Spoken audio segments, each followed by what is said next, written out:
The sun dipped low over the sleepy village of Maplewood, casting a warm, golden glow over the cobblestone streets. The town, nestled between rolling hills and dense forests, was usually a picture of tranquility. But tonight, an uneasy stillness hung in the air, as if the village itself sensed trouble brewing. 10-year-old Emma Carter walked briskly along the narrow lane, her small hands clutching a woven basket filled with groceries. Her mother had sent her to the market for a loaf of bread, a jar of honey, and a few apples. Though young, Emma was responsible and took pride in helping her family.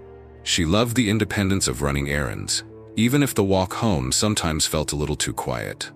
By her side trotted Bruno, her faithful Belgian Malinois. Bruno wasn't just any dog. Once a highly trained military canine, his career had been cut short by an injury during a mission. Emma's father, Sergeant Carter, had brought him home, and Bruno had quickly become more than a pet. He was Emma's constant companion, her protector, and her best friend. His sharp eyes scanned the streets as they walked, his ears twitching at every sound. Though retired, Bruno's instincts were as sharp as ever. Emma hummed a cheerful tune, her ponytail swaying with each step. She was oblivious to the danger lurking just around the corner. A gang of motorcyclists, known as the Iron Vultures, had been causing chaos in Maplewood for weeks. They were a rough bunch, their leather vests adorned with a menacing vulture emblem, their bikes roaring like thunder through the quiet village. Tonight, they were in a particularly reckless mood, fueled by adrenaline and a thirst for trouble. As Emma turned the corner, the rumble of engines filled the air. Her heart skipped a beat as the bikers came into view, their bikes circling like predators. The leader, a burly man with a deep scar running down his cheek, spotted her immediately. He smirked, nudging the biker beside him. "Easy pickings," he sneered, his voice dripping with malice. The gang slowed their bikes, forming a loose circle around Emma. She froze, her small frame trembling as she clutched the basket tighter. Bruno stepped forward, his body tense, his ears alert. A low, menacing growl rumbled from his chest, a warning to anyone who dared come closer. "Hey kid," Scarface growled, his voice rough and intimidating. "Where are you headed all alone?" Emma took a step back, her voice barely above a whisper. "Home." Another biker, a towering man with a wolf tattoo on his forearm, chuckled darkly. "How about you come with us instead? We'll show you a good time." Terror gripped Emma's heart. She knew she was in danger, but Bruno didn't hesitate. He stepped in front of her, his stance protective, his eyes locked on the bikers. The growl in his chest grew louder, more threatening. Scarface laughed, a harsh, grating sound. "Oh no, the little girl's got a dog? What's he gonna do, bark us to death?" The other bikers joined in, their laughter echoing through the empty street.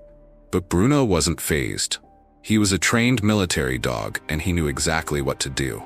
The moment one of the bikers reached for Emma, Bruno exploded into action. With lightning speed, the Belgian Malinois lunged at the man's arm, his powerful jaws clamping down with precision. The biker howled in pain, stumbling backward as Bruno released him just as quickly. Another biker lunged, but Bruno was faster. He dodged the man's grasp and leaped, slamming into his chest with enough force to send him sprawling onto the cobblestones. The gang's laughter turned to panic. "This ain't no regular dog," one of them shouted, his voice tinged with fear. "That's a military dog," another yelled. His eyes wide with realization, Bruno stood his ground, his teeth bared, his growl a ferocious warning. Emma, though terrified, felt a surge of hope. She knew Bruno would protect her, no matter what. But Scarface wasn't ready to back down. Shaking with rage, he pulled out a switchblade, the blade glinting in the fading sunlight.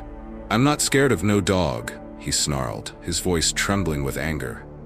Emma gasped, her heart pounding in her chest.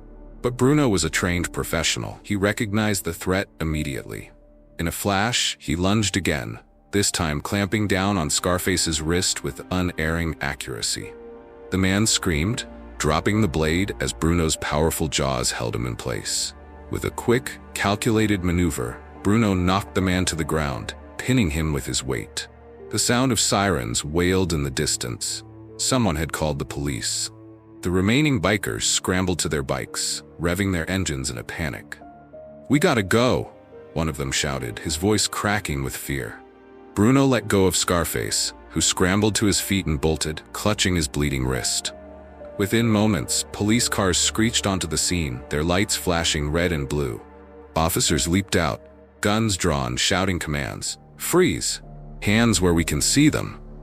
The gang was caught. The officers quickly apprehended the injured bikers, slapping cuffs on them and reading them their rights. Emma turned to Bruno, wrapping her arms around his neck. "You saved me," she whispered, her voice shaking with emotion. Bruno licked her face, his tail wagging as if to say, "Always." Her father, Sergeant Carter, ran to her, scooping her into his arms. "Emma, are you okay?" His voice was filled with worry, his eyes scanning her for any sign of injury. Tears spilled down Emma's cheeks as she nodded. "Bruno protected me, Dad. He stopped them all." One of the officers approached, whistling in amazement. "That's one heck of a dog you've got there, Carter. He just took down 3 gang members like it was nothing." Sergeant Carter smiled proudly, ruffling Bruno's fur. "He's not just a dog. He's family." The bikers were arrested that night, and their reign of terror in Maplewood came to an end. The village hailed Bruno as a hero, and news of his bravery spread far and wide. But for Bruno, none of that mattered. His only mission had always been clear: protect Emma, no matter what. And that's exactly what he did. In the weeks that followed, life in Maplewood returned to normal. The streets were safe again, and the villagers could breathe easy. Bruno became a local legend, his story told and retold at schoolyards and dinner tables. The mayor even presented him with a Medal of Bravery, though Bruno seemed more interested in the extra treats Emma sneaked at him. But for Emma, Bruno was more than a hero. He was her guardian, her friend, and her family. Every evening as the sun set over Maplewood, she would sit on the porch with Bruno by her side, watching the sky turn orange and pink. She would scratch behind his ears and whisper, "You're the best dog in the whole world." And Bruno, ever loyal, would lean into her touch, his tail thumping against the wooden planks. He didn't need medals or recognition. All he needed was Emma, safe and sound.